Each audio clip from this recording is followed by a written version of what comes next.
Hello, hello. First things first, excuse my um, dusky maiden voice. I don't know if that's the thing, it's just the first words that came to my head. I'm bringing yet another cold. One of the joys of it both being wintertime and living with multiple small children. So I think we've pretty much, as a household, just circulated viruses around each other for the past couple of months. So fun and games. But anyway, I think in terms of the things I've been talking about recently, this is still related to moving into the new role that I started about 6 weeks ago, coming up to 2 months. And it's a kind of favourite topic of mine. It's come up a few times in the past, and it's something I'm really quite interested in. It's to do with feedback. So, giving and receiving feedback and how you can respond to it. So, I would always say to people when I'm talking about this, I have a bit of a checkered history with feedback, in that I think that on the whole, I can't speak for everywhere in the NHS. I can only talk about the places that I've worked. I think we do feedback wrong in the NHS, in my opinion. Well, it certainly doesn't work for me. I don't know what other people think about their own experiences. So the classic kind of feedback approaches that I've seen used are pretty much here's a list of what you've done wrong, do it better next time. Which I think has been a feedback tool that's been used in a lot of sectors for a very long time. But the problem with it is that um, yes, it's highlighting things that you potentially need to do better. It doesn't highlight anything that you're doing right that you need to continue doing or sort of continue to kind of do more of. It also doesn't tell you what you should do either. And I guess there's an element of, yeah, you need to kind of work this out yourself, but especially when you're in a new role as well, perhaps you don't know what the thing to do going forward is. So that this is really where coaching comes in because after over a decade of working in the NHS, I find it really difficult with feedback because you anticipate as soon as anyone wants to give you feedback that it's going to be something that you've done. So I used to jokingly say, I try not to do it now. I used to jokingly say, what have I done or not done when it seemed like someone was approaching me with some feedback. And I used to really find things like 360-degree feedback quite challenging because you knew that it was going to be my eyes were going to hone in on the sort of suggestions for development, if we want to call it those. I don't think you should stay forever and never leave on shift as a suggestion for development. I'll have to politely decline that one.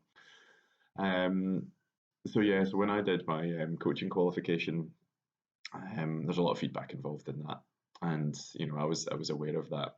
Um, but I remember having to work on this a bit through coaching, um, because the first bit of feedback I received on an observed coaching session, start to finish, a full session, detailed feedback, which is great. I was struck by how I reacted to it, and I was really, not like kind of in an extreme way, but I was like trying to approach it in a really open to learn type way.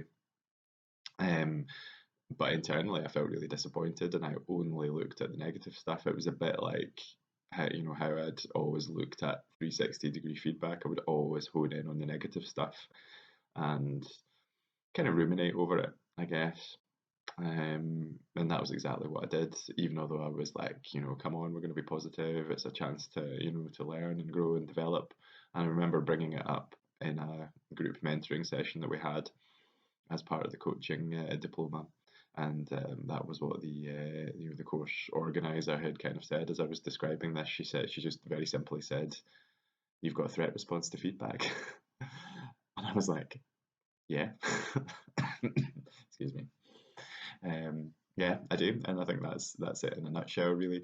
And we talked about what to do with that, and it was a bit about maybe just thinking of it not as feedback, as think of another word that's less threatening to you than feedback, and also just kind of getting yourself into the right mindset with it. And that was what I did, with a bit of time and a bit of kind of working on it. Yeah, it's sometimes disappointing if you think you've done really well and then you're getting like lots of suggestions for development. It can be quite difficult sometimes. I think that's mostly an ego thing.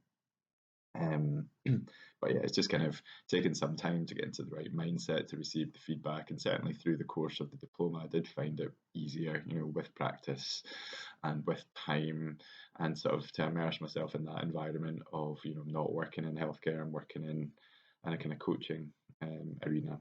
So yeah, so that kind of changed my outlook on feedback a little bit.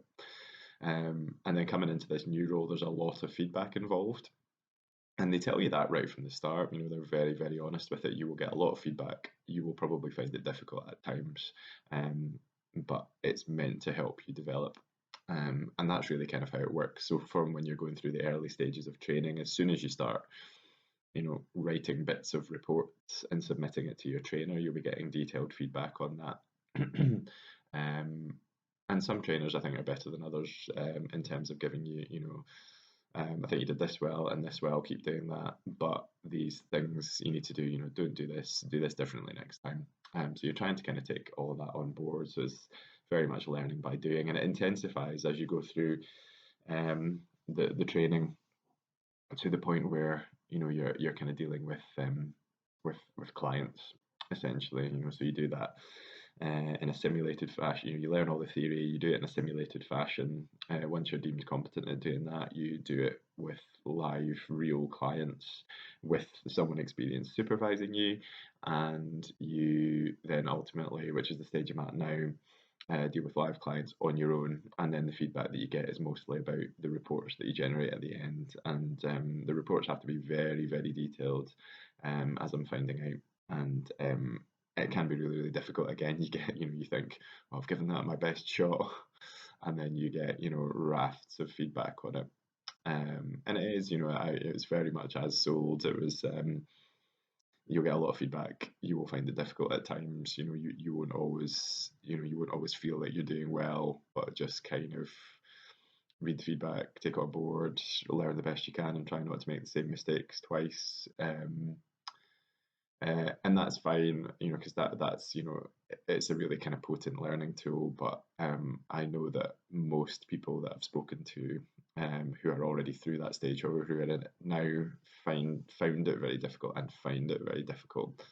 And I think there is an element of grit your teeth and get through it and just kind of do your best. But there's so many challenges to your mindset around that. Just feeling disheartened, feeling like you're not very good at the job, feeling like you're never going to get there. It's hard to just purely take a step back and say, this is just something to learn from. I will do better next time.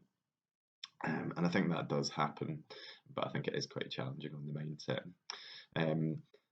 So for me, I had to take a bit of a step back the other day because there's a couple of big bits of feedback on the bounce, and it was just things, they can't teach you everything in the sort of central part of the training, so you learn a lot on the bounce when you start actually doing the job, and that can be quite difficult, forming all these little connections in your head. Well, that's certainly how it works for me. And that's apparently what's expected, but it's really quite challenging on the mindset. When you've come from a job where you were, you knew what you were doing most of the time, you were quite comfortable, you'd been doing it for a long time, to something that's quite different. Using your skills but in a different way. And so I think some of feedback comes into, like I say, getting yourself into the right mindset for it. Not just diving into it, not going straight to the negative bit, and if you do, making sure that you stop, go back to the beginning and read it in a balanced way. Get your sounding board to read it as well. That was always a tactic that I used in the past. Things like 360, I would ask my other half to read it, and she would give me a bit more of a balanced viewpoint on it, which I always found helpful. And just have a think, if you're feeling a bit rough about it, have a think about how are you measuring success. Okay, so again, I must be on some level expecting that I should be better at this job than I am. And again, we go back to reasonable and rational. Again, it's not reasonable or rational for me to expect myself to just immediately be able to do a job perfectly that I've never done before. So I need to then evaluate how I'm measuring myself. And I think it also just comes down to, you need to be kind, and you need to take some of the pressure off yourself. And sometimes you do just need to take a bit of a step back in order to step forward. So I hope you find that helpful. Let me know what your experiences of feedback are in the NHS or any other sector, and let me know if you have any kind of tactics that you use to manage the roller coaster of emotions that comes with that. And I'll catch you in the next one.